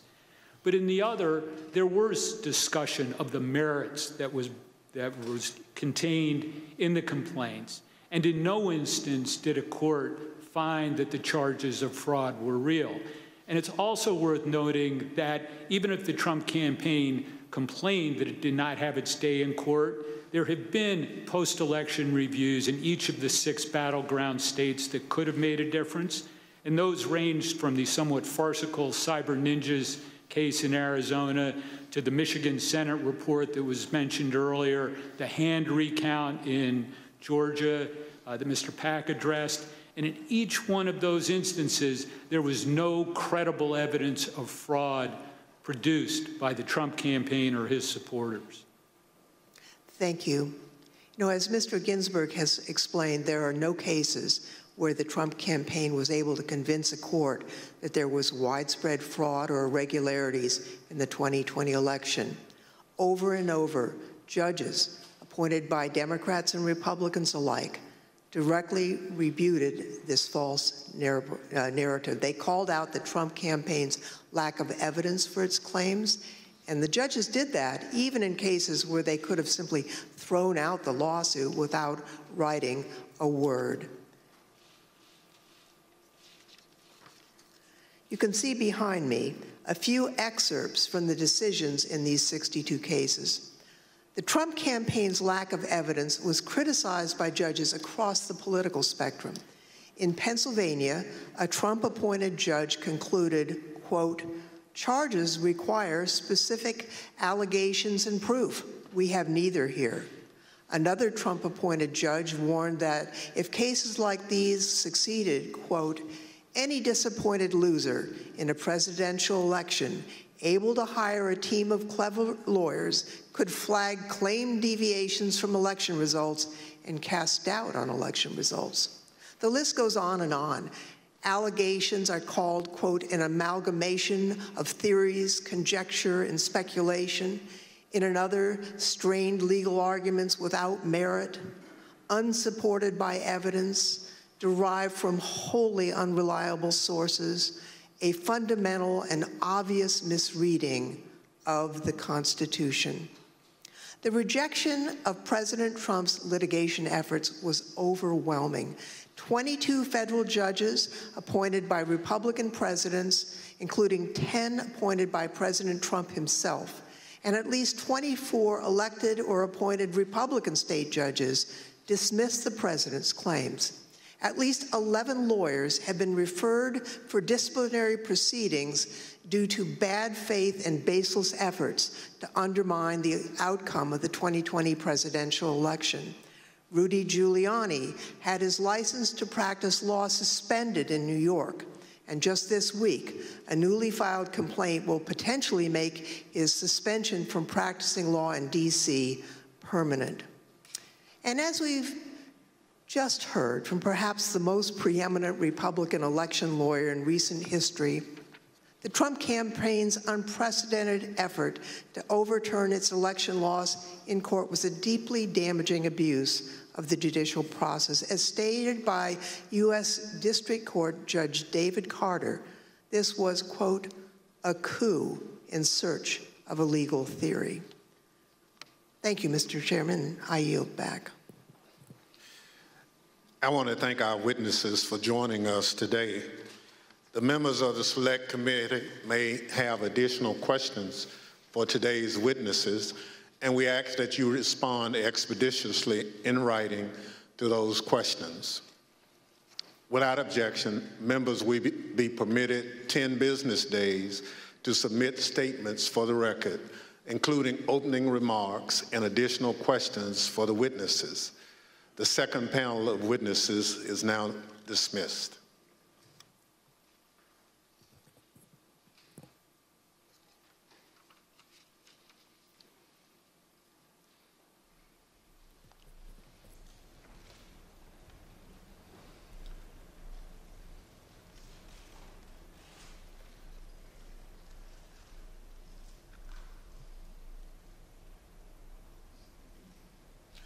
Without objection, the chair recognizes the gentlewoman from California, Ms. Lofgren, for a closing statement. Thank you, Mr. Chairman. Now that we understand the litigation efforts by President Trump and his allies, I'd like to present additional actions taken by the Trump campaign during this time. President Trump continued to push the stolen election narrative, even though he and his allies knew that their litigation efforts, making the same claim, had failed.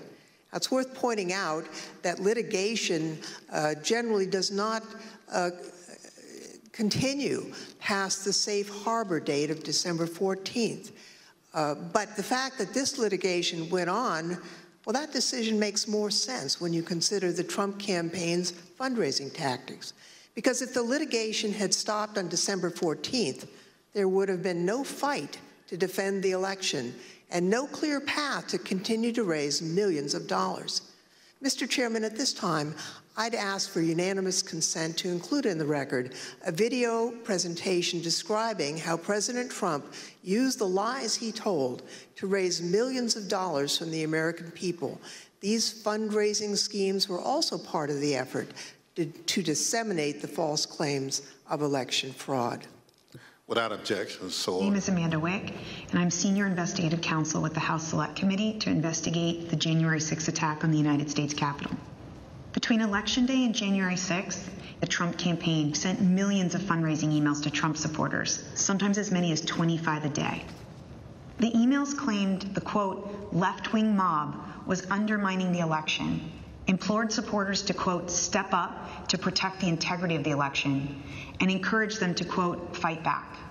But as the Select Committee has demonstrated, the Trump campaign knew these claims of voter fraud were false, yet they continued to barrage small-dollar donors with emails, encouraging them to donate to something called the Official Election Defense Fund. The Select Committee discovered no such fund existed. I don't believe there is actually a fund called the Election Defense Fund. Is it fair to say that the Election Defense Fund was another, I think we called it a marketing tactic? Yes. And tell us about these funds as marketing tactics. Just a topic matter where money could potentially go to be, how money could potentially be used. The claims that the election was stolen were so successful, President Trump and his allies raised $250 million, nearly $100 million in the first week after the election. On November 9th, 2020, President Trump created a separate entity called the Save America PAC. Most of the money raised went to this newly created PAC, not to election-related litigation. The Select Committee discovered that the Save America PAC made millions of dollars of contributions to pro-Trump organizations, including $1 million to Trump Chief of Staff Mark Meadows' charitable foundation, $1 million to the America First Policy Institute, a conservative organization which employs several former Trump administration officials, $204,857 to the Trump Hotel Collection, and over $5 million to Event Strategies, Inc., the company that ran President Trump's January 6th rally on the Ellipse. All of us here today do not want to see our election victory stolen by emboldened radical left Democrats, which is what they're doing. The evidence developed by the Select Committee highlights how the Trump campaign aggressively pushed false election claims to fundraise, telling supporters it would be used to fight voter fraud that did not exist. The emails continued through January 6th, even as President Trump spoke on the Ellipse. 30 minutes after the last fundraising email was sent, the Capitol was breached.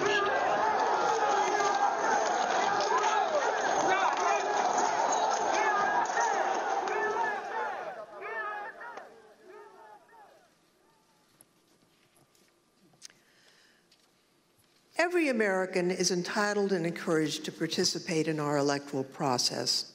Political fundraising is part of that.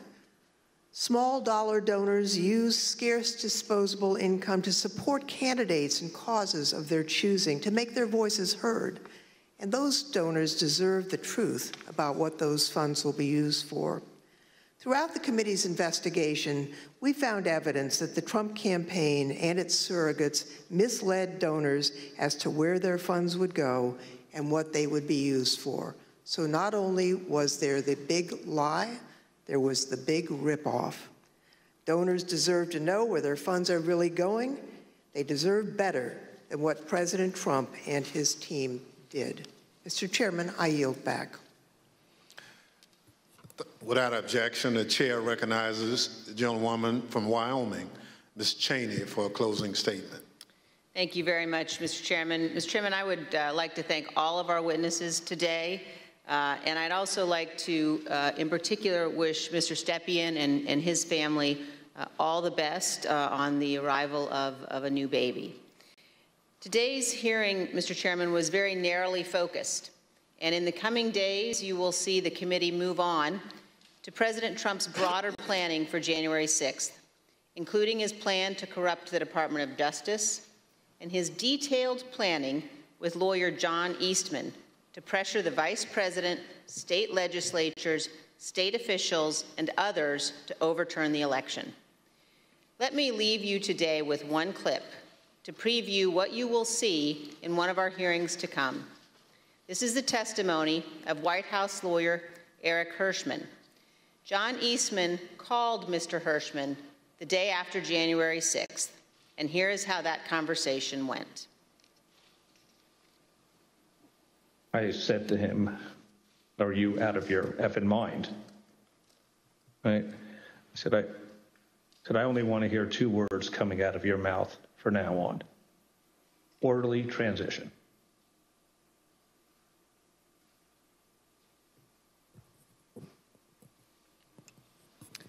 Thank you, Mr. Chairman. I yield back. At the conclusion of last week's hearing, we showed you a video of rioters explaining why they had come to Washington on January 6th. It was because Donald Trump told them to be here. Today, we heard about some of the lies Donald Trump embraced and amplified when it became clear he didn't have the numbers of votes to win the election.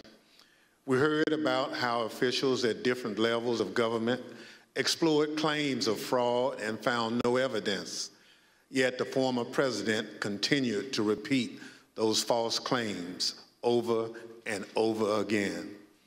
Today, we'll end things where we did on Thursday, back on January 6th, hearing words of individuals who wanted to stop the transfer of power. We know they were there because of Donald Trump. Now we hear some of the things they believed. Without objection, I enter into the record a video presentation. I know exactly what's going on right now. Fake election. They think they're gonna fucking cheat us out of our vote and put communist fucking Biden in office. It ain't fucking happening today, buddy. You voted? Yes, sir. How'd it go? Voted early. It went well, except for can't really trust the software. Dominion software all over it. We voted, and right in the top right-hand corner of the Dominion voting machine that we used, there was a Wi-Fi symbol with 5 bars. So that most definitely connected to the internet, without a doubt. So they stole that from us twice. We're not doing it anymore. We're not taking it anymore. So we're standing up, we're here, and whatever happens, we're not laying down again. I'm from Pennsylvania. It didn't work. It absolutely worked. It didn't work.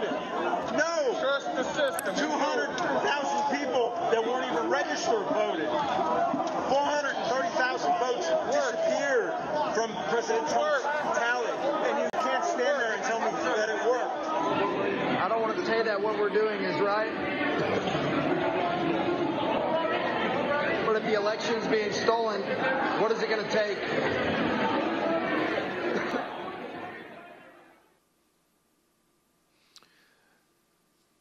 The chair requests those in the hearing room remain seated until the Capitol Police have escorted members from the room.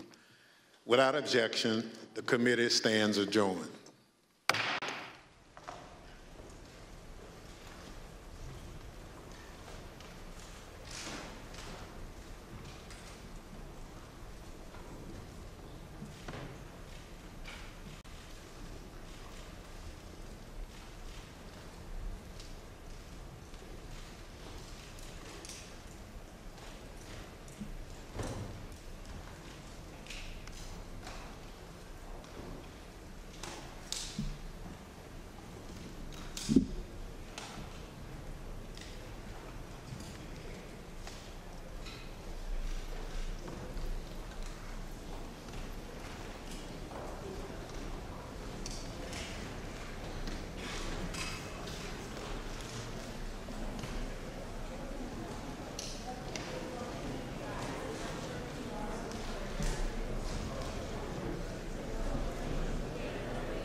Yeah, no, but I think the evidence was devastating. Sure. Thank you. Okay. I mean, today's evidence was overwhelming and devastating because it showed that Donald Trump must have known that his big lie was a lie, because all of his lawyers and campaign advisors and the Attorney General of the United States were saying the exact same thing. There was no basis to any of these allegations about electoral corruption.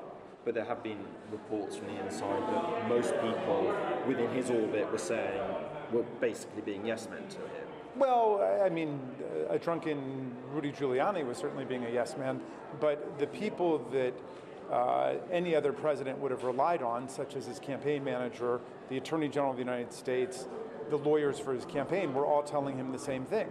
It was over. He had lost the election. Do you think this felt like a very different kind of presentation than what you did Thursday night? Can you kind of explain the facts you were trying to lay out today? What were you trying to make sure people picked up today when they were watching this? Well, it's very important for everyone to see not only was the big lie a big lie, but Donald Trump must have known it was a big lie, unless, as William Barr put it, he was detached from reality. But we're going to assume that the President of the United States was connected to reality, and in that case, he had to listen to the Attorney General of the United States, all of the White House lawyers, the campaign lawyers, the campaign advisors. They were all telling him the same thing. It was over. He had lost the election, and he goes out instead and says the opposite, that he had won the election. Congressman, Rudy Giuliani having been drunk on election night. Oh, well, to me it doesn't make much difference. It's just a fact that obviously came out during the questioning, but it does further erode whatever credibility you might have placed in his judgment at that point. Congressman, on the money trail, the committee gave that presentation briefly at the end. Did the committee in its investigation find any evidence of Trump or his family members personally taking the contributions they were seeking for their own personal use, or any evidence of wire fraud or financial fraud relating to these donations? I'm not going to comment on that. Congressman Cheney teased John Eastman's involvement in that clip you played at the end. Can you lay out a little bit about Eastman's role and how you guys are going to explore that coming up? Okay, so after it was clear to Donald Trump that he had lost the election, he began to engage in increasingly desperate and increasingly illegitimate efforts to overthrow Joe Biden's majority in the Electoral College. Now, as we said today, it was perfectly legit to go into court, and they lost more than 60 cases, including from 8 judges Donald Trump had nominated himself to the bench. So what we have is an overwhelming, meticulous record in court that he lost the election and there was no electoral fraud, there was no electoral corruption. Well, then Mr. Eastman makes his appearance, and Eastman's point was that the election wasn't really over because they could conduct the so-called Green Bay sweep if they could just get Vice President Pence to step outside of his constitutional role and nullify electoral college votes coming in from the states. Then they could keep it going, either have Trump declared the victor in the joint session of Congress or kick the whole thing into the House of Representatives for a so-called contingent election. We're going to spell out what exactly Eastman's Green Bay sweep was all about, and we will show that that was utterly fraudulent too. Thank you. We saw the Congresswoman earlier kind of lead today's discussion. Obviously, you've been very invested in this. Is there a specific aspect we can kind of expect to see you dig into personally? Yeah, well, we're all focusing on different elements of the plan to overthrow the 2020 presidential election, and the part that I've been focused on is the mobilization of the mob and the domestic violent extremist groups, the Proud Boys and the Oath Keepers and so on. So that will be several hearings away, but that's what I've been spending most of my time on. Will there be more money that's sent? Will there be more information on the money that Trump's PAC received, which they received after the election, and they received from, spouting these election lies? Well, here's the way I would encourage people to think about it. Think about any election you've ever followed, participated in, or watched. Once someone loses the election, it becomes almost impossible for them to raise money. Winners can usually keep raising money because they're going to be in office and there will be another election coming. But losers find the money dry up immediately. Well, Donald Trump was told by all of these people, including the Attorney General of the United States, that he had lost the election and it was essentially hopeless for him. But he found a way to keep the money flowing in, and that was to claim that he'd actually won the election and that it was being stolen from him. And as Ms. Lofgren pointed out at the end, there was more than $200 million that came in after the election was over. That's an extraordinary sum of money because people were invested in the idea that he was still somehow fighting this in court. And will the committee be sort of releasing more information about those fundraising and what that achieved? I believe there will be more information released. Again, we're trying to compress a lot of information into each of these individual hearings, but I believe there will be more information available. So your theory of the case is that President Trump was grifting his voters? Well, the theory of our case is spelled out in all of our hearings. The motives of the president are going to be up to people to decide, but from our perspective, whatever the motive was, some people have suggested it's financial, some people have suggested it was political, some have suggested it was narcissistic, some have suggested that he was detached from reality. Whatever the motive, the point is that he clearly had the intention that he acted upon to try to overthrow the result of the 2020 presidential election. And as anybody will teach you in a criminal law class, what matters is your intent, not your motive. The motive can become relevant to demonstrating that you have an intent, and it's clearly of interest to people in a democracy about someone's character, but ultimately it was his intent to overthrow the results of the 2020 election that is so critical. Is there any frustration that you didn't receive the RNC's emails through Salesforce? I can't even remember specifically what that, look, we wanted to get all the information we've asked for, but we have been able to develop a pretty clear portrait of what happened from the information we got. To bring back the criminal law isn't being detached from reality and affirmative defense? I'm sorry? Isn't being detached from reality? An affirmative defense to what? To attempt to overthrow the government. There's an insanity defense at the federal level, but as far as I know, President Trump has never asserted an insanity defense to any of this. I mean, he continues to say that he won the election. I think that we have ended that lie with our first two hearings. I think America understands Donald Trump lost the election. Joe Biden won it by more than 7 million votes, and everything else is just disinformation, propaganda, and conspiracy theory. Have you or anyone else on the committee seen any evidence of witness intimidation thus far? Not that I'm aware of, but I don't know. I have not been looking into that. Have any threats been sent to committee members, and if so, what is the nature of those threats? But I'd rather not comment on that at this point. And I think I'm scheduled for another, I've got to go someplace, but thank you all very much. Question, one of these things is going to be the lead question. Which one is that? I've been focused on the relationship, I've been focused on the mobilization of the mob and the domestic violent extremist groups, the Proud Boys, the Oath Keepers, First Amendment, Praetorian, and the other extremist groups. That's next week's hearing? That will, I shouldn't comment specifically because the schedule's still in flux. Okay. Do you know who's testifying yet, or are you guys still trying to? All of that is still being worked out.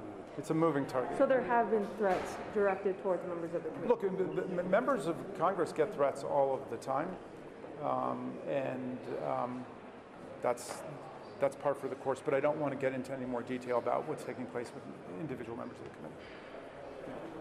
Thank you. Thank you. Guys, thanks so much. Thank you. Thank you. Hey, how's it going? Nice to see you.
He's getting it now.